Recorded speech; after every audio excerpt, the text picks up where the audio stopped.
नमस्कार मित्रांनो, आज सिंपल से रेसिपी दाखवणार आहे। डाळ फ्राय, मुगाच्या डाळीचं डाळ फ्राय करत आहे।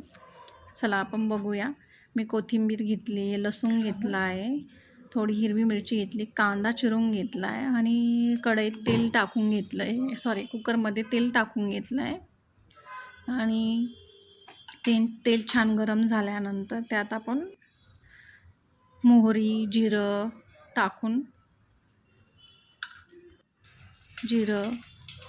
तडतडले का थोडासा हिंग टाकून घेऊया आणि मग कढीपत्ता, हिरवी मिरची, ठेचलेला लसूण टाकून घेऊया। नंतर कांदा टाकून छान परतून घेऊया। कांदा छान परतल्यावर थोडीशी कोथिंबीर टाकूया त्यामध्ये, त्याने टेस्ट खूप छान येते। तेलामध्ये थोडीशी जर कोथिंबीर तुम्ही जर टाकली ना, खूप छान टेस्ट लागते। ती पण छान परतून घ्यायची। छान परतल्यानंतर मस्त खमंग वास येतो। छान परतल्यानंतर त्यामध्ये आपण थोडीशी हळद टाकूया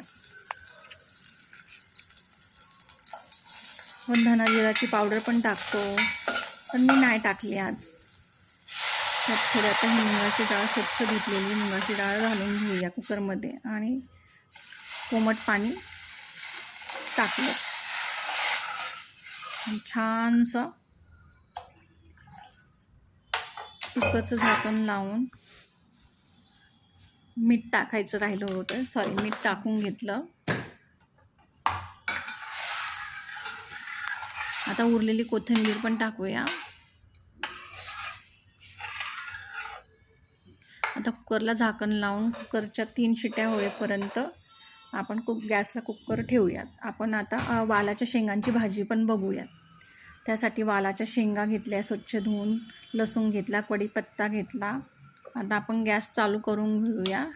कढईत थोडंसं तेल टाकूया। आज सिंपल जेवणाचा बेत होता, कुणाला भूक नसल्यामुळे सिंपल जेवण करायचं होतं, त्यामुळे मग आता आपण कढईत थोडंसं तेल ओतून घेऊया। कमी आंच करू, थोडीशी मोहरी तडतडू देऊया, जिरं टाकूया, कढीपत्ता, लसूण, छान फोडणीचा वास येत आहे। फोडणी छान अशी तडतडली की छान खमंग वास येतो आणि भाजी टेस्टी लागते। तर वालाच्या शेंगां छान परतून घेऊया, थोडंसं मीठ टाकून छान परतून घेऊया। पाणी नाही टाकायचं, वाफेवर छान शिजवून घ्यायचं, टेस्ट पण छान लागते। पाणी पण टाकतात, जास्त निबर शेंगा असतात त्यावेळेस पाण्याचा शिपका जरी टाकला तरी चालतो, पण ह्या शेंगा फार कवळ्या असल्यामुळे यात पाणी टाकायची गरज पडली नाही। छान परतून घेऊया शेंगा। परतताना थोडंसं पाणी टाकलं तरी चालतं, पण याला पाण्याची गरज नाही। शेंगा छान परतायच्या झाल्या, आपण त्यावर झाकण ठेवूया। 5-1 मिनिट तसंच वाफेवर शिजून घेऊया शेंगा।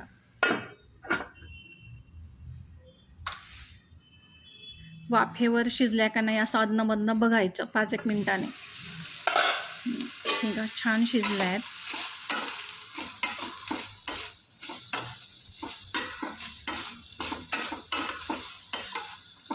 ज्या मुली नवीन शिकाऊ आहेत त्यांच्यासाठी ह्या रेसिपी खूप छान, साध्या, सिंपल बनायला आहे, पटकन।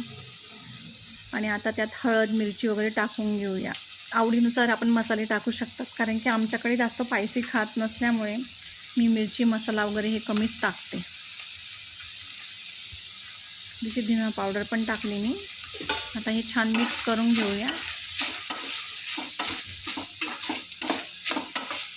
ज्या नवीन मुली असतात, ज्यांना स्वयंपाक जमत नाही किंवा हॉस्टेलला गेले आहेत, त्यांच्यासाठी या साध्या सिंपल रेसिपी खूप छान आहे। पटकन झटपट पण बनतात आणि खायलाही टेस्टी आणि पौष्टिक पण असतं, त्यामुळे नक्की ह्या रेसिपी बघून करण्याचा प्रयत्न करा। साध्या सिंपल ट्राय करायला हवं। आता आपण झाकण ठेवूया यात। मुलं पण छान हॉस्टेलला वगैरे गेल्यानंतर त्यांना या साध्या सिंपल रेसिपी खूप छान बनवता आल्या पाहिजे, ट्राय केलं पाहिजे। सिंपल असतात, फक्त केलं पाहिजे. छान शेंगा परतल्या गेल्या.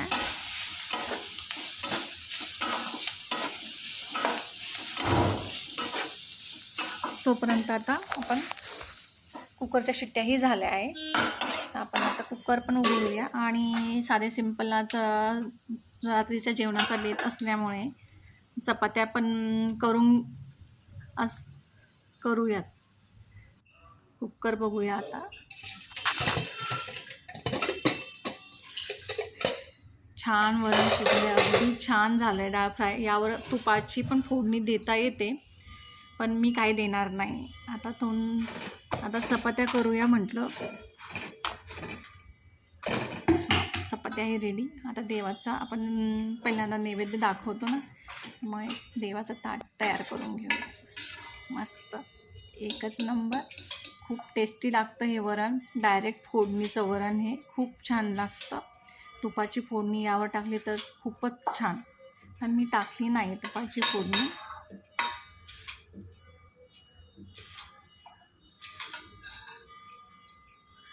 शेंगा पण छान झालेल्या आहेत. ते आपण नैवेद्याच्या ताटात भरूया.